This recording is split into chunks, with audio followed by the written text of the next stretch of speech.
man tekki laay wut. peu importe ku nekk au pouvoir. te ñii fi nekk tamit waxaguñ ma lu ma xam damay dem. c'est aussi simple que ça. xam nañ li ñu bëgg xam nañ li ñu koy defee. c'est des gens rationnels. Maintenant ils prennent trop de risques mais dans un cadre rationnel aussi. mooy que ni fële laa mën a am opportunité même quand wolof day wax ni fii laa dëkk tekki fa moo gën. waaw mais oui yeewu suba tu as 25 ans nga yeewu suba ba tey sa yaay di la jox looy ndékkee. boo dawul ñëw 1 heure kër ga doo añ. mais écoute des imams ont fait j'étais très content je me suis dit mais voilà le genre d'imam c'est-à-dire des imams avaient fait une réunion à Rufisque ci presse bi laa ko gisee ils avaient convoqué les jeunes et tout le monde pour parler d'un village là-bas à Rufisque où ils ont dit mais c'est catastrophique ñëpp a dem magu imam yi ñu ne on reste seul avec les femmes kii xale yëpp dem góor ak jigéen que ñoom léegi ñoom seen bopp sax ils sont dans la précarité parce que seeni doom dem nañ et cetera mais il y avait rien de plus triste que ça voilà un échantillon un exemple de la catastrophe de cette migration donc c'est une catastrophe foo ko natt rek non les villes côtières moom émigration bi décimé na ko y a plus personne c'est une catastrophe est-ce que les et la majorité ci ndox mi la ñuy des ci ndox mi la ñuy des mais quel écrivain a écrit ça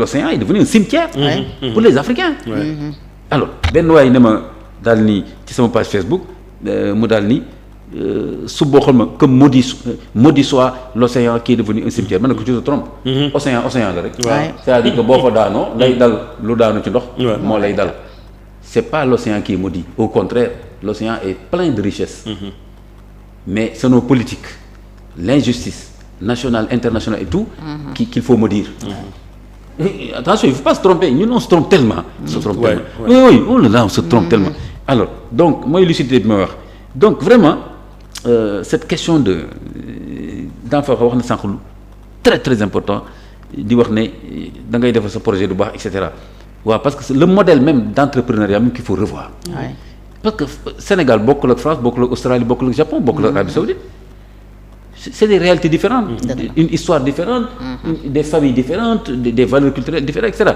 donc il faut que modèle entrepreneuriat bi aspect culturel boobu ak yeneen waaw voilà c'est très très important yooyu nag du ay caaxaandal yooyu c'est pas des trucs de gamin ngeen baal ma du ay xale yu ndaw mer di wax c'est des trucs sérieux yoo xam ni moi je me disais souvent ma wax sama benn xarit ma ne ko man mën naa nekk président ma doxal réew mu ne ma si imam affaire président dafa compliqué ma ne ko soo bëggee mu compliqué soo bëggee tam bañ a compliqué ma ne ko secteur bu nekk ñoo may jox sama politique bul fi jéem a jaay comme ni nga ko waxee léegi muus ak gëpp xam nit ñi tey jii par exemple si tu es ministre de la santé mën nga gën a xam santé bi le personnel les praticiens les médecins les sages-femmes les infirmiers les praticiens les syndicats etc plus les consommateurs les sociétés civiles mënoo leen gën a xam donc il suffit de les appeler ñu identifier les priorités etc par exemple tey jii gouvernement actuellement je pense que am nañ quelque part problème un peu ils appellent tout urgence tous les comités ministériels mais je dis attendez vous en sortez pas comme ça dama bëgg jël sama téléphone wala président ne ko mais attends ñu xool nga kan ma lay bindal communiqué bi nii si tout est urgent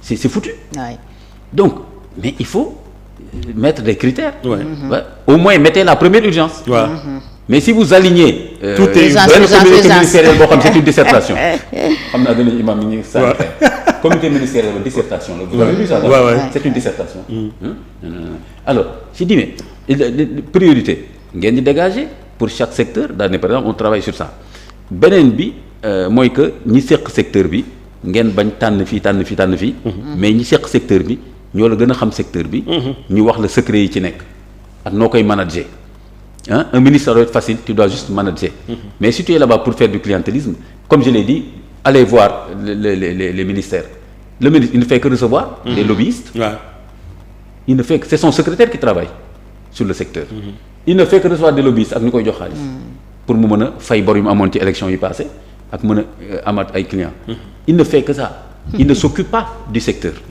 parce que toppatoo secteur doo tal nelaw moo tax su ma ko waxee souvent ma ne gars yi xëccoo pouvoir est-ce que xam nañu luy pouvoir bu fekkee pour liggéey la doo nelaw kon tam kenn du ko xëccoo je donne mon propre exemple dans mon secteur par exemple je dis comme j'ai plusieurs secteurs je dis le secteur imam fu ngeen gisee ñaari imam ñu poñante ci jàkk yaakaar ngeen jiite julli moo tax déedéet voilà du jiite julli moo d'abord allahu akbar topp leen ci man loolu di nga ci poñe kenn wax dëgg yàlla mais lan la c'est que statut bi ak enveloppe yi muy àndal ak notable yi nga loolu la ñuy xëccoo alors ce qui fait que il faut revoir ces questions-là.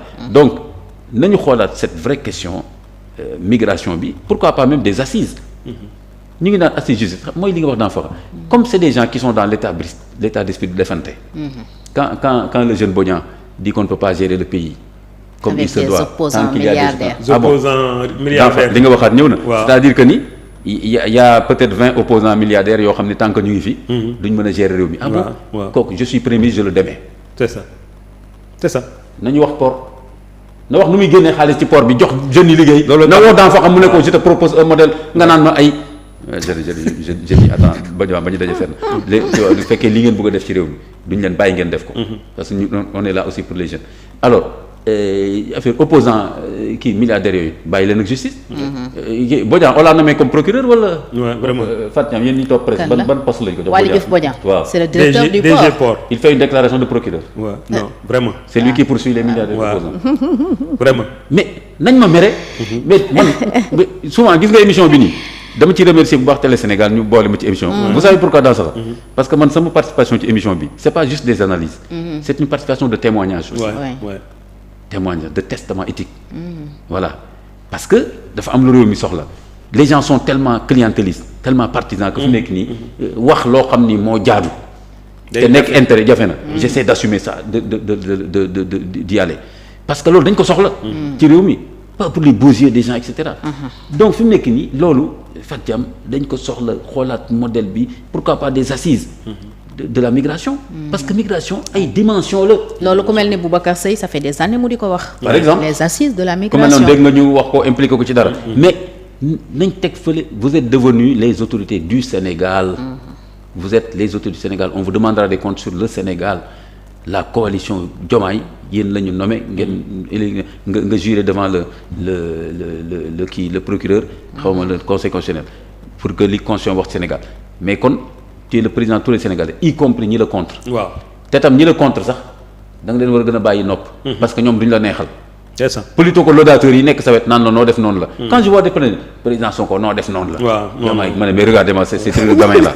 alors je l'ai même reproché au paysage religieux.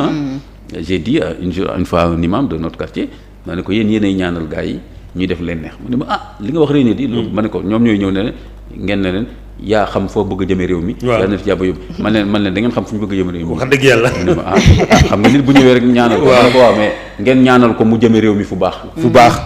mu ne waaye li nga wax tam dëgg la. vous voyez on est en crise.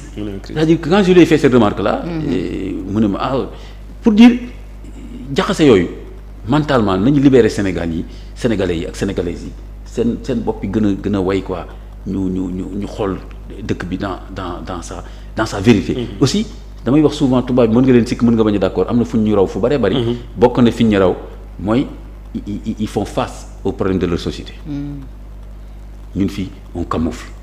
on fuit. Voilà on fait semblant on dénature. on a peur de regarder notre société. on a peur. oui bàyyil noonu day indi coow nangam am na loo xam ne suñ ko coowul duñ ko régler. et cetera donc yooyu yëpp la ñu war a xool des assises de la migration parce que migration ay dimensions yu bëri la c'est une catastrophe qui est en train de se. Absolument. Nos populations sont en train d'être dépeuplées et cetera les familles brisées et cetera et ba tey nit ñi nekk ci ay naan 5 milliardaires yi tant que tëjuñ leen réew mi. Donc je crois quand même il y a des problèmes. Donc état d'esprit de management d'un état. des na ci équipe bu bees bi et je pense que il faut que ñu jéem ko régler rapidement. lu may jeexal foofu ci point boobu déjà rek mooy que mais est-ce qu'on va pas aller par exemple ñoom dans fa mën nañ porter par exemple lu mel noonu est-ce qu'on va pas aller par exemple vers un septennat unique. oui proposé nga ko fi keroog. waaw un septennat unique nga xam ni doo calculer deuxième mandat. même si tu peux revenir si tu es jeune. mais tu fais un septennat. waaw comme ça nga régler problème mu. damay wut deuxième mandat. 7 ans li nga mën a liggéeyal réew mi ci 7 ans nga liggéey ko. 7 ans yi jeex nga ne leen man sa xoolal mën naa def plus mais 7 ans ngeen ma wax. lépp jël leen.